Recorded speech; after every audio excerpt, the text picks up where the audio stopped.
En el nombre de Jesús te adoramos, Padre, te bendecimos. Agradecemos lo que ha hecho entre nosotros. Tu palabra ha sido enseñada. Mis hermanos, por la actitud y la disposición de nuestros corazones, mediante el testimonio de tu Espíritu, sabemos que hemos sido edificados. Y oramos, Padre, que use esta tu palabra. Tú conoces la intención de este propósito y la razón por la que aquí estamos. Y te doy gracias porque así tú lo has determinado. Oramos, Señor, en particular por mi hermano Mike, su familia, sus hijos, que tú les bendigas, que siga bendiciéndole abundantemente, en particular en esta particular experiencia que ellos están viviendo ahora. Bendícele, Señor. Y a nosotros sigue abriendo nuestro entendimiento y dándonos gracia para que tu palabra corra, que tu palabra sea glorificada y el nombre de Jesús exaltado. Gracias, Señor, por darnos el privilegio tan grande de poder dedicar tiempo a tu palabra santa. En el nombre de Jesús. Amén. Mis hermanos, esta parte que me ha tocado el libro a mí es la parte que en verdad yo hubiese elegido si se tratara de mí, de yo decidir enseñar esto. Es una parte sumamente crítica, porque se trata casi de la aplicación de lo que hemos estado oyendo. No es que no tiene información, tiene mucha información también, pero yo en particular voy a hacer énfasis en la aplicación por lo pertinente que es lo que está diciendo aquí. Son 4 asuntos. Primero vamos a hablar del campo de la misión. Ahí le voy a referir por un momento solo a la persona y enseñanza de Jesús, que enseña una verdad que mucha gente no le presta atención, y es que el campo es el mundo. Pero volvemos a eso en un momentito. El segundo asunto del que vamos a estar hablando es la misión y la imagen de Dios. Es decir, la misión respecto al ser humano, más que el ser humano caído, el ser humano aquí en la tierra, que Dios lo tiene aquí con un particular propósito. El tercer asunto del que vamos a hablar muy someramente es el Dios y las naciones en la perspectiva del Antiguo Testamento, que yo me encantó muchísimo y entré y me gocé, disfruté tanto estas verdades, porque son verdades que han estado ahí siempre desde que tenemos la palabra, pero que muchas veces la hemos obviado. Y yo sé que se debe no a la intencionalidad de nadie, en parte lo que decía Rolando, la simiente del enemigo hace su trabajo, usted ve. Y le cuento ahí, le voy a contar una anécdota que me pasó a mí de niño con mi madre. Ya hay una Biblia que ella compró y esa cosa. Y finalmente vamos a estar hablando de Dios y las naciones en la misión del Nuevo Testamento. Como usted ve, cada una de esas secciones es una serie de capítulos del libro y consecuentemente requiere mucho tiempo para poder conseguirla toda. Usted al comprar ese libro o al conseguirlo, usted lo lee, dedíquese ahí y ore y que Dios le bendiga y le dé gracia. Le cuento que a mí me llamó la atención hace muchos años, yo oí a un señor que se atrevió a interpretar las parábolas de Jesús. De hecho, así era el tema. El tema era las parábolas de Jesús. ¿Sabe cómo se llamaba ese hombre, hermano Dunkel? Jack Cook. ¿Te recuerdas de Mr. Cook? Jack Cook fue un misionero, uno de los pioneros de nuestra misión, y yo era un creyente nuevecito cuando él llegó a San Pedro a dar una serie acerca de la parábola de Jesús. Y ahí yo aprendí una verdad de él que no se me ha olvidado nunca. El campo es el mundo. El campo no es otro. Cuando hablamos del mundo en la Biblia, hablamos de una palabra en particular que tiene que entenderse siempre en su contexto para no cometer errores.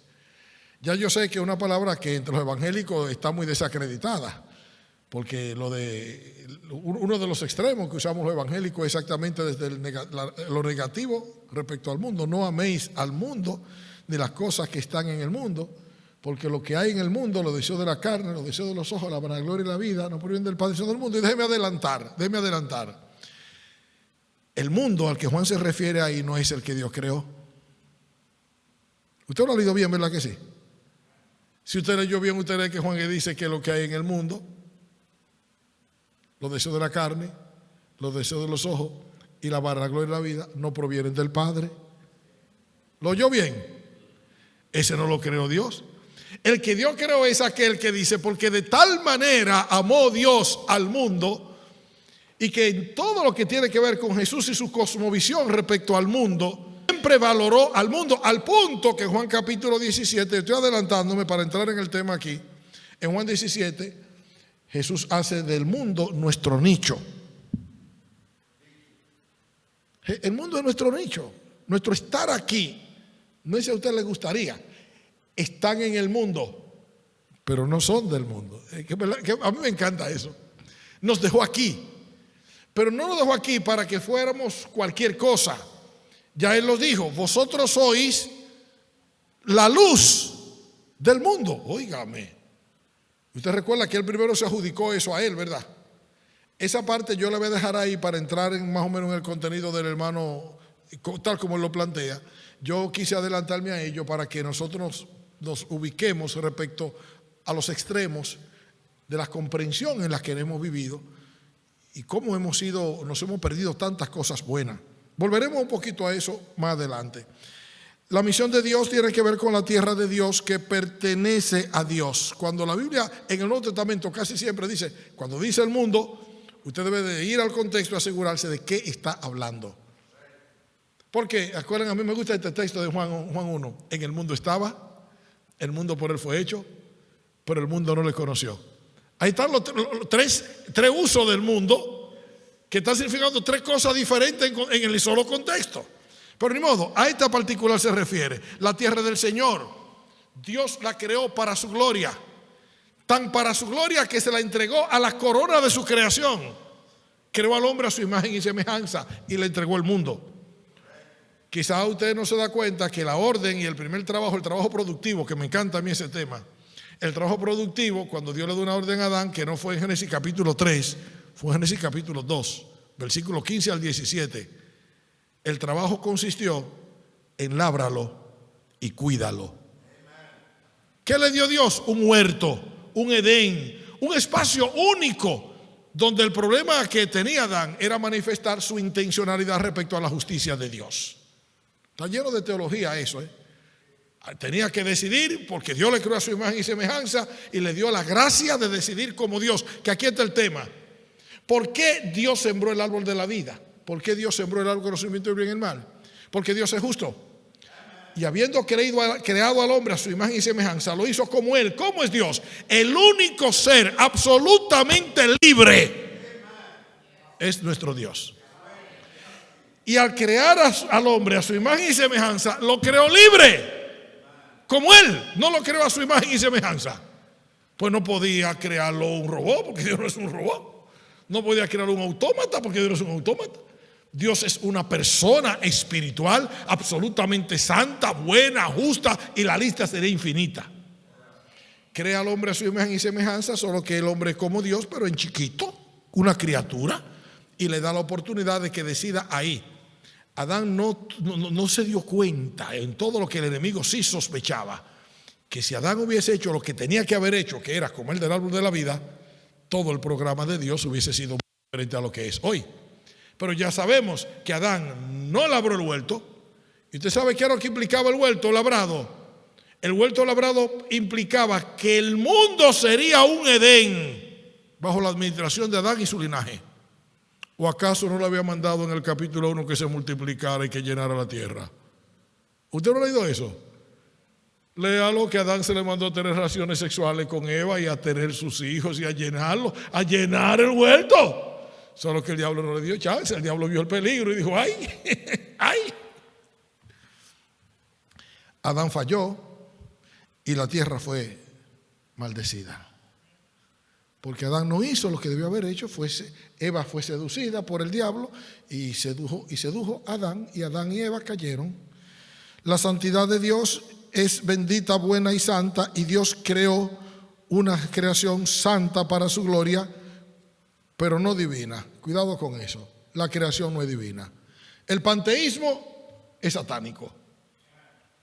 El panteísmo, ¿entienden el término? Panteo, todo es Dios. El panteísmo de las religiones orientales y de quien sea es satánico. Si usted quiere saber de dónde viene todo eso, vaya a Romanos capítulo 1, versículo 18 y observe que se debe todo a que, habiendo conocido a Dios, no le glorificaron como a Dios ni dieron gracia, sino que se envanecieron y su necio corazón fue entenebrecido. Y tenemos un mundo en el que la tierra hace dos cosas terribles con él. ¿Cuál de las dos? Más terrible. ¿Qué hacemos con el mundo? ¿Lo destruimos o lo adoramos? ¿Qué le parece? ¿Lo destruimos o lo adoramos? Por supuesto, hay una tercera actitud, que ni lo adora, ni lo destruye, lo preserva en función de la economía. Y esas tres opciones, las tres, se escapan del programa de Dios. Porque el programa de Dios con el mundo no es el que el mundo tiene. Adán optó por lo que hizo y Dios respeta la decisión del hombre, solo que las consecuencias son siempre del hombre. Dios puso su gloria como el asunto particular del cumplimiento de la función. Si Adán hubiese cumplido la función de cuidarlo y de labrarlo, su gloria hubiese sido la expresión de ello. Porque la gloria de Dios se expresa siempre respecto al hombre en función de la obediencia. Eso es lo que el apóstol Pablo enseña en 2 Corintios capítulo 3 cuando habla del ministerio que se nos ha asignado a nosotros. Dios simplemente se hizo un plan, y ya mi hermano Rolando con mucha claridad nos lo ha mostrado, que ese plan tiene que ver con que Dios iba a traer de la simiente una redención. Porque a Dios no le ha sorprendido nada de lo que ha pasado. Dios sabía y tiene un plan. Eso es porque hablamos de la misión de Dios. Porque lo de Dios está fijamente determinado. Dios tiene un programa que pues usted lea con cuidado desde antes de la fundación del mundo. A Dios no le ha sorprendido. Con Dios no suceden cosas sorpresivas. Dios no tiene sorpresa. Todo lo de Dios está controlado por Dios. El resultado de eso es que Dios en su misericordia tiene un programa en el que Él entra al hombre y el hombre no hace lo que tiene que hacer. Antes bien, en vez de hacer lo que tuvo que hacer, el ser humano simplemente se apartó y se hace alcanzable, porque salió huyendo. Huye con la creación, porque la creación fue entregada a Él para que la cuide y la labre. Y cuando Él peca, entonces la creación se convierte en su guarida. Su guarida se esconde. Dios nos sugirió que la cuidáramos, la creación, porque es un tema, y aquí en este tiempo que vivimos más que nunca. Tenemos un mundo dividido respecto a la creación. Hubo un tiempo cuando el hombre valoraba la creación hasta que Darwin apareció. ¿Sabe que Darwin su primera educación fue teológica, verdad? Darwin fue un teólogo. Y Darwin creía que estaba interpretando bien a Dios cuando se inventó todo lo que ustedes saben, de donde nacen todas las teorías que sabemos hoy en día, de la preservación de la especie y todas esas cosas. No fue para eso que Dios nos dio la creación. Dios nos dio la creación para que nosotros, urgidos y movidos por el amor de Él, nos gozáramos obedeciéndole a Él, haciendo de la creación lo que Él quiso que fuera, nuestro principal aliado. ¿Sabe usted que toda la creación existe por usted y por mí? De hecho, yo tengo una teoría mía, ¿verdad? Que con mi mujer nos gozamos mucho en eso, en el sentido de que la creación está siempre pendiente y en atención de aquellas personas que en alguna manera han aprendido a ser sensibles a Dios. La gente que ama a Dios ama su creación. La gente que ama a Dios no destruye su creación. La gente que destruye la creación de Dios es mentira. Cuando dice, no, yo amo a Dios. Ah, pero destruye. No puedo entender eso, yo no. Digo, no entiendo porque es una contradicción de hecho. El cuidado de la creación pone a prueba nuestra motivación para la misión. Y aquí hay un dato, hermano, que me encantaría a mí invertir mucho en ello. Porque si en algo los evangélicos de nuestra generación, como víctimas de lo que hemos vivido, hemos tenido y tenemos una deuda tremenda, es que muchos de nosotros somos aliados de la destrucción y del daño que sufre la creación en esta generación. No estoy diciendo quién es culpable de qué, porque nosotros no estamos en eso. Pero sí estoy diciendo que a usted y a mí nos toca entender que la creación no es santa en tanto que divina. Es sagrada en tanto que los cielos cuentan la gloria de Dios, que el firmamento anuncia la obra de sus manos, que Dios no la ha abandonado en tanto que Dios tiene propósito y que la tiene no es por la creación per se. Ya usted sabe que la creación por sí misma está condenada a ser quemada. ¿Usted sabe eso? ¿O no lo sabe? Pero también sabe que entre tanto estemos aquí, tenemos que preservarla porque de eso depende nuestra vida. Y en la iglesia, y lo digo con todo sentido de responsabilidad porque me ha tocado fuertemente esto, de lo menos que se habla es de preservar la creación. Los evangélicos decimos, eso es del mundo. Pero es que estamos aquí en el mundo. Y si no fuera del mundo, ¿qué usted quiere que sea? Hermano, el tema aquí es que el cuidado de la creación es una oportunidad profética para la iglesia de esta generación. Nosotros necesitamos de aprender a hablar de reciclar. Y yo de eso no me avergüenzo porque ya yo en eso me metí hace 20 años. Yo recuerdo que el programa que tenemos un programa hace 20 años de la Iglesia Bíblica Bautista de la emisora. Y yo fui de los primeros en Loren que comencé a protestar y a decir que la ciudad limpia no es la que menos se barre, es la que menos se ensucia. Porque yo vine a vivir a Lawrence, eso es una cosa terrible. Y sigo creyendo que nos toca a nosotros, los evangélicos, amarrarnos los pantalones y saber que el evangelio no solo consiste en decir que Cristo salva, en vivir como que Cristo me salvó. Eso es diferente. Eso es diferente. Y cuando nosotros tiramos la basura donde quiera, cuando nosotros no enseñamos a nuestros hijos a disponer las cosas donde tienen que ir, porque a nosotros nos importa, estamos haciendo malos testimonios para nuestros hijos. Porque sus hijos, como yo predicaba eso en la emisora allá unos años atrás. ¿Qué yo predicaba? Usted dice que evangélico va a la iglesia, su iglesia todo está bajo control, pero a su hijo usted va con él por la calle y usted tira por la basura, usted tira la basura y lo enseña a llevar un colchón donde no tiene que disponerse, un televisor usted lo deja porque, ay hombre, ellos que lo recojan ellos. ¿Qué usted está haciendo? Usted está dando mal testimonio de su fe. Porque sus hijos no creen a su palabra, pero sí imitarán sus actos. Bueno, el cuidado de la creación expresa el equilibrio bíblico compartido con la justicia de Dios. Le dije que al principio fue por la justicia y ahora sigue siendo por la justicia. Y cuando le pegue fuego va a ser por la justicia. Porque acuérdense que dijo Pedro que nosotros esperamos según su promesa, cielo nuevo, tierra nueva. ¿Y qué es lo que va a pasar allí? En lo cual mora la justicia. Dice Pedro que es un asunto de justicia. El tema que ya sabemos tiene que ver con nuestra actitud, y nuestra actitud simplemente nos lleva, lamentablemente, una y otra vez al problema gravísimo de la rebelión que implica el pecado y que nosotros nos ha tocado vivir, por supuesto, desde la ventaja que tenemos nosotros de gustar de la gracia de Dios y el evangelio que Él nos ha concedido. Pero el tema es que habiéndonos tocado un evangelio sumamente descarnado, es decir, sin contenido, ese contenido que implica que no es cuestión de palabra, es cuestión de hecho. A mí me impactó de una forma tremenda cuando yo leí en este libro una verdad que me confirmó una sospecha que yo tenía. Mi sospecha era que yo no entendía cómo es que tenemos un problema tan inmenso en países cristianos que se glorían en 51% de evangélicos, 80% de evangélicos, 90% evangélicos, y al tiempo que se glorían en eso, son los países más violentos del mundo. Al mismo tiempo son los países más corruptos del mundo.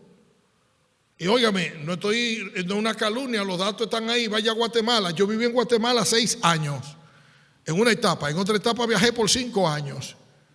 Y en esos 11 años, un país que ha crecido como evangélico tiene la violencia exponencialmente una de las más altas de América Latina. La inseguridad en Guatemala es terrible, no porque sea Guatemala. Nosotros en un foro allí nos tocó analizar ese asunto y llegamos a esta conclusión simple, viviendo en Guatemala con los guatemaltecos. ¿Cuál es la conclusión? Que el Cristo de los evangélicos guatemaltecos no salva. Es una religión que no salva, ese Cristo no salva. ¿Por qué? Porque la iglesia está llena los domingos, llena, mucha gente para la iglesia. Pero la violencia sigue igual. El robo sigue igual. El secuestro sigue igual. Usted dice, ¿qué tiene que ver eso con lo evangélico? Mucho. ¿Sabe por qué tiene que ver mucho? Porque los evangélicos van a la iglesia y ahí termina su fe. Se salen de ahí a sus casas y a sus negocios.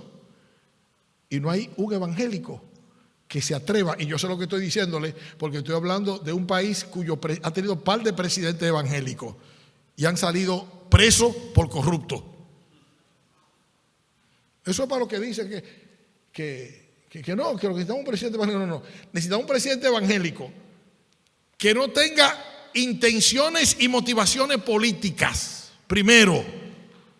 Que tenga convicciones espirituales.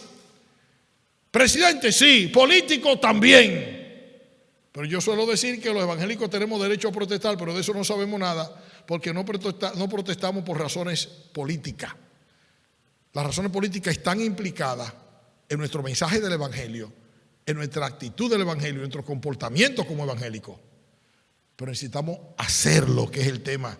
El problema de Ruanda en África, el problema de la India, al norte de la India, y el problema de Guatemala es que son herederos y son evangélicos del mismo evangelio que nos tocó a nosotros, que simplemente la creación no entra en ese paquete. ¿Por qué no? Porque ese evangelio es un evangelio que es una religión en la que tú no tienes compromiso con el prójimo, y ahí está la razón. Si no se impacta a la sociedad desde el hacer, es mentira que por tu decir la sociedad va a cambiar. Es mentira. Los que cambien y acepten y se meten a la iglesia, pero a la iglesia lo llevamos. Yo recuerdo que le dije una vez a un pastor amigo mío aquí en Loren, que se quedó mirándome, no me entendió, pero yo no sé por qué se lo dije, pero tenemos una conversación y yo le dije: ay, hermano, yo tengo un problema, le dije yo a ese pastor. ¿Sabe cuál es mi problema? Le dije que nosotros tocamos puertas evangelizando, hacemos campaña evangelística, hacemos tanta actividad para que alguien se convierta a Cristo, y cuando alguien se convierte lo traemos a la iglesia para alejarlo de Dios. Y el pastor me miró así con los ojos vidriosos, como: ¿de qué estará hablando este? ¿Sabe de qué yo estaba hablando? De que nos parecemos demasiado a los fariseos. Demasiado. De que tenemos una fe que se habla, que se articula, que se dice, que se entiende, pero que se queda en la palabra. Yo tengo que seguir aquí, óigame, porque si yo siguiera, las dimensiones del mal entre nosotros no solo lo estamos viviendo en tanto el asunto particular. Yo no voy a quedarme los ejemplos de él. Cuando él escribió el libro hablaba de la presencia del SIDA, del problema del virus del SIDA, del alcance del SIDA. Yo voy a dar un salto a este país de compuestos que hemos dicho ya. Este país que le tocó vivir la experiencia del COVID, dando soluciones al problema del COVID, se encontraron con un problema más grave. ¿Cuál? ¿Y usted sabe los millones que la gente se robó aquí en nombre del COVID? Cientos de miles de millones de dinero que estaba dirigido recursos a ayudar al necesitado. Usted dice: ¿de qué estoy hablando? Solamente estoy refiriéndome a la dimensión presente del contexto del problema, de la necesidad de que hagamos del evangelio algo más que palabras. Porque yo estoy segurísimo, lamentablemente, de personas que son sabias para ellos y que usan los conceptos de su cultura para destruir. Y si tienen oportunidad, simplemente, y estoy hablando de creyentes evangélicos. Yo le dije hace un momento que en Guatemala 2 presidentes, Serrano Elías fue uno que yo vivía allá cuando sucedió eso. Y otro señor ha pedido un Jimmy por ahí que estaba mencionando que, hermano, el tema no es si es un presidente o no, y no estamos hablando de Guatemala, estamos hablando, podemos hablar de República Dominicana o de quien sea. Si usted va a República Dominicana y se mete a la canasta de marisco que han establecido allí el presidente ahora, usted dice que calamar, ¿usted acuerda del calamar? Que son movimientos que están haciendo el presidente, con lo que yo estoy contento, he dicho sea de paso, no con el presidente, no, con lo que está haciendo. ¿Qué? Esforzándose a que la gente que robó traiga lo suyo. Lo terrible de eso es que algunos nombres evangélicos connotados han sonado por ahí. Connotados, evangélicos, han sonado, que se han aliado, y que eso es lo que el evangelio no es. Eso es todo lo contrario que nosotros necesitamos hacer. La ética que reclama vivir aquí en este mundo, la ética que implica vivir la fe, es una ética que reclama honestidad. Jesús fue simplemente íntegro y exige de sus seguidores que sean íntegros. La doblez no. Jesús llamó a la doblez hipocresía. Y a nosotros nos toca pararnos firmes, en tanto que la integridad debe ser característica de nuestras vidas y comportamientos. Ya sabemos las implicaciones por las que el Nuevo Testamento también es palabra de Dios. ¿Por qué digo también? Porque ya sabemos que el uno se cumple en el otro y hay todo un puente entre el uno y el otro. Imposible decir que el nuevo no es y que el antiguo no sea. Solo que tenemos personas que profesan la fe cristiana, que le decía esta mañana y se lo reitero, que ignoran tanto la palabra que ignoran que Jesús es la simiente de Abraham, como el hermano Rolando nos enseñaba. Un Cristo que no es la simiente de Abraham no salva. Y hay expresiones de fe cristiana en nuestra nación que enseñan a un Cristo que viene, que bautiza, que dicen ellos que salva y que hace otra cosa, pero se paran ahí. Jesús no es tanto una persona histórica como un modelo de tu fe. Y es las dos cosas. Es las dos cosas. Las naciones son parte de esta humanidad creada y redimida. Hay un texto allá que lo mencionaríamos antes, pero lo voy a mencionar ahora, porque Dios estaba en Cristo reconciliando consigo al mundo en la cruz del Calvario, ¿verdad? Cualquier nación puede ser agente del juicio de Dios, y a mí me encantó como mi hermano Duncan lo planteaba, porque la oferta que tenemos respecto al mandamiento que Dios nos da, que hermano Rolando nos hizo mucho énfasis en eso, a las naciones, y serán benditas en ti todas las naciones de la tierra. Porque Dios no decidió dar una bendición para uno. Hay que ir a Abraham y al Evangelio como Pablo lo articula. A mí me encantó darme cuenta que el problema de los fariseos era que los fariseos articulaban la justicia de Dios desde la ley de Moisés. Y Pablo dijo, Pablo siendo un fariseo, ¿verdad? Muy correcto, no. En Abraham que hay que ir. Y Pablo define el Evangelio desde Abraham, no desde la ley de Moisés. Porque la gracia, que es de donde Jesús trae todo lo que tiene que ver con el Evangelio, nos lleva a ver a Dios preocupado por la realidad de cada uno de sus pueblos, porque todas las naciones de la tierra, cuidado con lo que voy a oír ahora, todas las naciones de la tierra son pueblo de Dios. Porque Dios no hace acepción de personas. Yo he oído a algún evangélico decir cosas muy terribles que no le voy a decir aquí, pero yo he oído cosas muy terribles. Es impío del diablo. No lo iba a decir, pero ya lo dije. Oiga, mientras alguien está aquí en la tierra, es un proyecto de Dios. Y la parte suya y mía no es maldecirlo, es ser de bendición. Eso es porque mi hermano Orlando decía con tanta claridad, sea de bendición.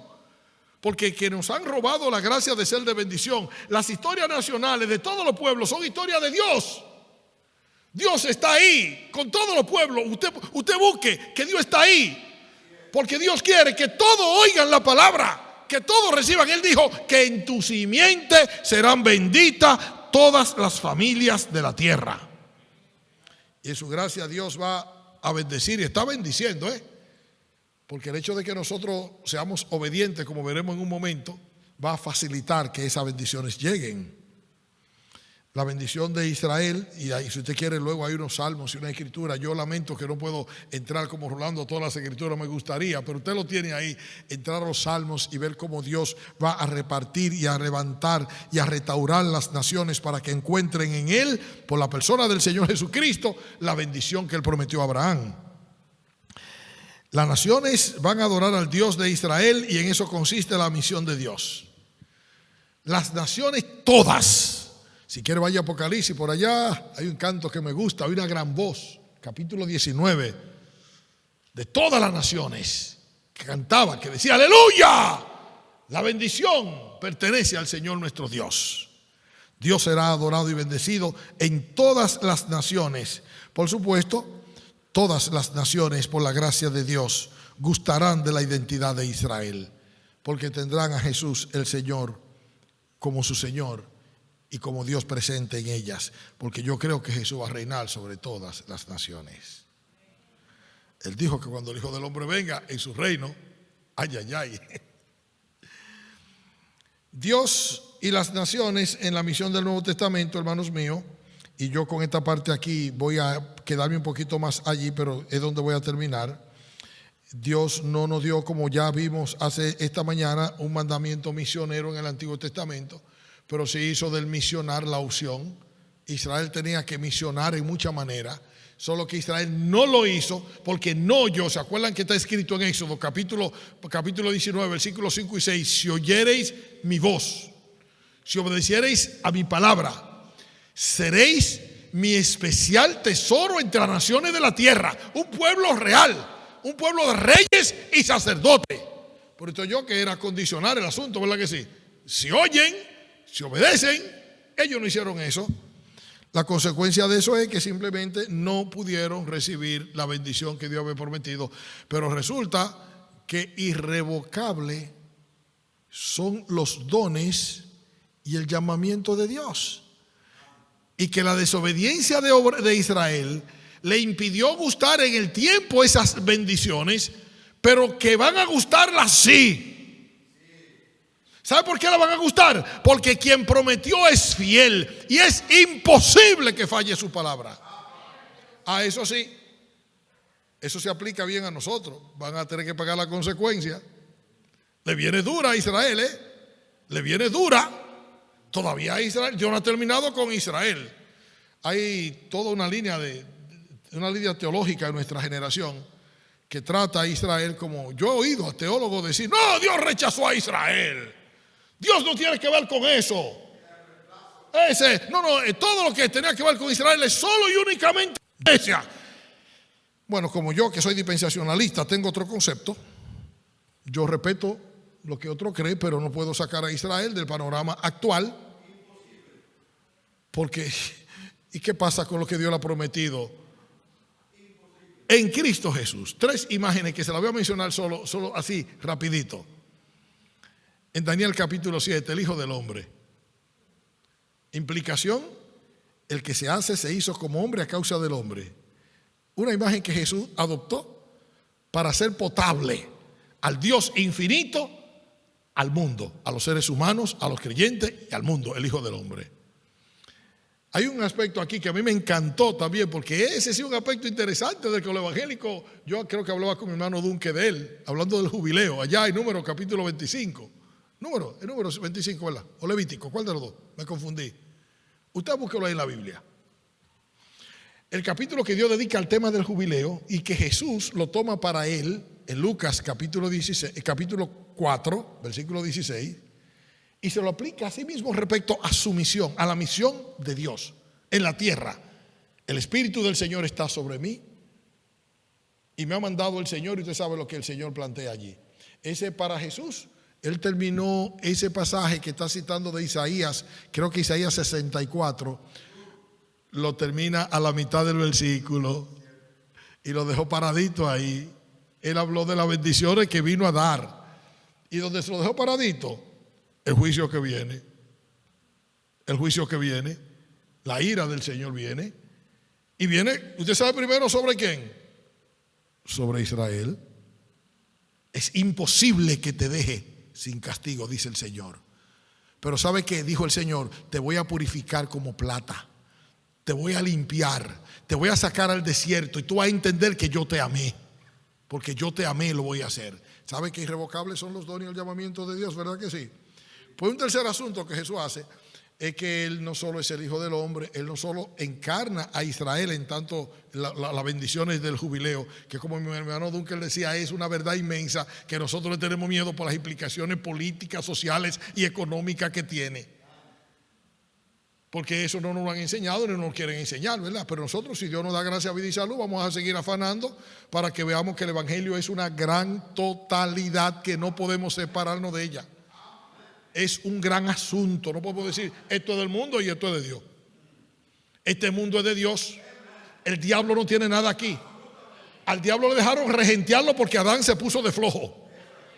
Pero ya fue juzgado en la cruz del Calvario y determinado que el Hijo del Hombre es el que controla. Hebreos capítulo 2, el autor de la salvación. Un tercer asunto que Jesús... yo le comenté el tema de que el Hijo del Hombre, de que el jubileo, y el otro es el siervo del Señor de Isaías capítulo 40 al 45, si mal no recuerdo, o 54. Yo estoy poniéndome viejo, una bendición que tengo, me estoy poniendo viejo, ¿verdad? Cuando yo era joven, que hablaba como joven y vivía como joven, pues mi mente era una... Ya admito que los años están impidiéndome ser lo que a mí me gustaría hacer, pero sigo siendo lo que el Señor quiere que sea. El tema es, hermano mío, que el Hijo del Hombre está implicado en la totalidad de lo que nos tocó a nosotros, y es ese mismo el que va a la cruz, resucita de entre los muertos y da una orden. Esa orden tiene 5 expresiones en el Nuevo Testamento. La más común y popular es la que ya hemos hablado, de Mateo 28, 16. Pero todas van a implicar lo mismo. Tenemos esos 4 evangelios a causa de 4 testimonios de fe que, como se ha enseñado aquí, no son exactamente biografía de Jesús, son testimonios de fe que enseñan la persona de Jesús de 4 perspectivas a causa de las expresiones culturales, y no habrá nadie en el mundo que diga que no sabía. La iglesia de Jerusalén, que le costó mucho asimilar a Jesús, porque la iglesia de Jerusalén se encontró con un fenómeno que para nosotros no. Yo he dicho y reitero que tenemos más recursos que la iglesia primitiva. Yo he dicho y reitero que el juicio para nosotros va a ser terrible. Porque Dios nos ha dado tanto. Usted sabe que nosotros, por ejemplo, mire esto. ¿Usted se imagina que la iglesia de Jerusalén le salió con que Jesús estaba vivo cuando ellos lo vieron muerto? Lo vieron muerto. Y cuando le hablaron de que él vivía, usted dice, esos apóstoles, qué incrédulos. Pero yo también hubiese dudado. Usted sabe de alguien que jamás, aunque él se lo dijo tantas veces, estaba hablando de una verdad espiritual que para ellos era un asunto de contactarlo en la vivencia de su vida normal. Entiéndase, vida normal, regular. Que tú viste a alguien vivir. Y esa persona que te dijo que iba a morir, tú no entendías eso, ¿verdad? Y yo atrás la mataron, tú lo viste muerto y luego te dice que está vivo. ¿Qué hizo Dios? Usted sabe que usted y yo somos bendecidos, tan bendecidos que Dios no nos puso a nosotros en esa incertidumbre y por el Espíritu Santo nos reveló y nos persuadió de que Él vive. ¿O usted ha dudado de que Él vive? ¿Quién de ustedes duda que Jesús vive? ¿Sabe usted por qué usted no duda? Porque nadie puede llamar a Jesús Señor si no es por el Espíritu Santo. Y el Espíritu Santo de Dios fue quien lo persuadió a usted por justicia de que Él vive. Y sabe que usted no puede dejar de creer eso jamás en su vida, porque está escrito en su corazón, Él vive. Mire, ese es el acicate, si se puso la palabra, la gran motivación de la misión. Ahí Dios llamó a uno que dijo, no, Él está muerto.